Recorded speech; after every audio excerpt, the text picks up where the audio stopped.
Andito na kami sa Pundakit. Hinihintay na lang namin yung bangka na sasakyan namin papunta sa tatlong isla. Sa Camara Island, Capones Island, at saka sa Anawangin Cove. Yan o, gaganda ng mga kasama ko, di ba? Tignan nyo naman. Ayun yung bangka namin sa likod, yung tinutulak. Pababa, yan. Yan yung bangkang sasakyan namin. Malaki yan, kasya hanggang 30 katao. Kaya, safe kami. Sana, safe na safe. Ayan na, nakasakay na kami, nakasuot na kami ng life jacket. Papunta na kami sa first destination namin sa Camara Island. Camara Island Na, kami. dito na kami sa diba? Camara, Ganda, labas na ang mga naka-swimsuit White at sand. two-piece. Ang ganda-ganda ng Tiyan mo Camara sila. Island, white Si sand. Annalisa. Yun na si Annalisa at saka si Nonita. Ang puti. Naglalabas na sila ng... Yes. Ayun yung balikbayan namin, si Jenalyn. Si Jen yung balikbayan namin. Atayan pa siya. Siya nag-sponsor nitong travel namin. Video. Yung si Annalisa umakyat na sa bato at ang sirena nakaupo na. Oh, di ba? Saya. Ang ganda ng dagat, di ba? Malinis. Tapos ayan ang bundok. Nasa isla kasi kami. Yung ibang kasama namin nandun, nagpipictorial lang nakapurpose sila. Dito lang kami. Oh, Ayan si ayan. Nonit. May white sand Tapos din na dito siya sa sa Bales. batuan. Kaya dito naman siya sa mas malaking bato. Ay, sama ka. Ayan si Imo, si Jenalyn.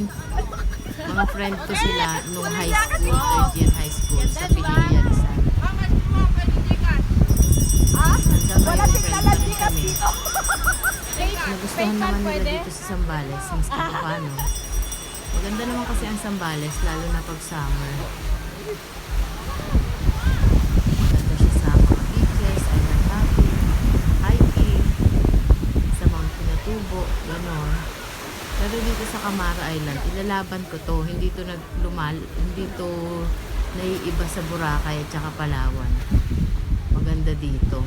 At mura lang, hindi siya kasing mahal ng mga ibang tourist destination dito sa Pilipinas. Ayan si Nori. Saan ka nakarating, Jeng? At si Jenny. Si Jeng Jeng, si Annalisa yung naka-blue. Punta naman kami ng... Ngayon, lilipat naman kami sa Capones Island. Yun yung natatanong ng island na yan. Capones Kalapit Island. lang naman sila. Almost 15 minutes na drive ng bangka. Masaya kami kasama yung mga anak ko, Jeng Jeng, Jeng Jeng, hindi na kami gano'n makapag-picture dun sa Capones Beach kasi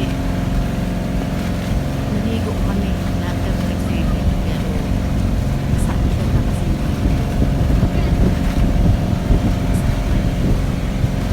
tapos hindi ba may mga video pero kami hindi na. Papunta naman kami ngayon sa Anawangin Cove. Diyan kami mag-i-stay ng hanggang 4 p.m. Yung oras na yan na nandyan kami makapala 11 a.m. Punta na kami doon kami magla-lunch at saka magsiswimming kung ano-anong gagawin doon. Maganda kasi ang beach doon. Hindi siya gaano maalam kasi cove siya. Gaano maalam. Medyo malalim kasi. Hindi halos maalam. Saka makinis ang buhangin. Maganda ang beach. Perfect ang destination.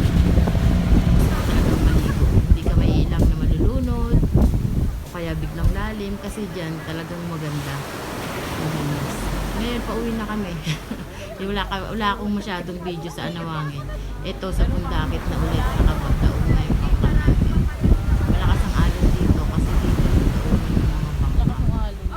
Pero okay din maligo dito. Pwedeng pumunta ng umaga, mga 5 a.m. Masarap dito. Tapos pwede ka rin mag-overnight. Kuya, chat lang kita, ha? Ayan, dito naman kami sa bahay ngayon. Happy pagkatapos ng dinner. Si Nonit nagtitiktok. At pagdating ng madaling araw, 3 Kami sa a.m. fishport. Punta naman kami sa SP. Fishport. Naku, SP. Ayan, medyo madilim kasi madaling Kawawa araw naman si pa lang. SP. Maaga kami nagising. SP, ah, di mo kami ni binigyan Nonit. ng manok. Nag-alala Binigyan sa kami cellphone, ng isda. nabangon na siya. Pati kami Joke pinabangon lang. niya na. Subic kami, bibili kami ng mga isda kasi mura doon pag madaling araw pa lang. Yan o, nakabili kami ng malaking isda. Yan yung, tsaka iba pang isda, pusit, mura. Tapos iba pang mga pwedeng i-preso. Yan, masarap isigang. Yan, 3 kilos yan. Kaya, akala nila, Hindi yan. flying fish yan. Flying fish yan. Yes. Ang kulit ni Jenny. Masaya dyan, masaya siya yung nakabuot ang tawa.